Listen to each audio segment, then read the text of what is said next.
Ինչ վերաբերում է հոգևոր պարգևներին, եղբայրներ, չեմ ուզում, որ անտեղյակ մնաք։ Գիտեք անշուշտ, որ մինչ հեթանոս էիք, ինչպես էիք գնում գալիս անշունչ կուռքերի մոտ։ Ուստի հայտնում եմ, որ ոչ ոք, ով Աստծու հոգով է խոսում, չի կարող ասել նզովյալ լինի Հիսուսը։ Նմանապես ոչ ոք չի կարող ասել Հիսուսը Տեր է, եթե ոչ Սուրբ Հոգով։ Թեև շնորհները զանազան են, բայց պարգևողը նույն Հոգին է։ Թեև ծառայությունները զանազան են, բայց բաշխողը նույն Տերն է։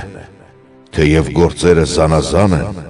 բայց նույն Աստված է հաջողում այդ ամենն ամենքի մեջ։ Բայց յուրաքանչյուր մեկին է տրված հոգու հայտնությունը, բոլորի օգուտի համար։ Մեկին իմաստության խոսք է տրված հոգու կողմից, մյուսին գիտության խոսք ըստ նույն հոգու, մեկ ուրիշին հրաշագործ հավատ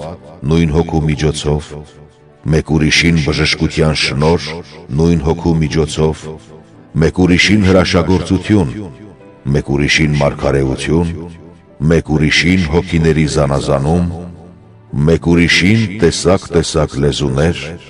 մեկ ուրիշին լեզուների թարգմանություն։ Բայց այս ամենը միևնույն Հոգին է հաջողում,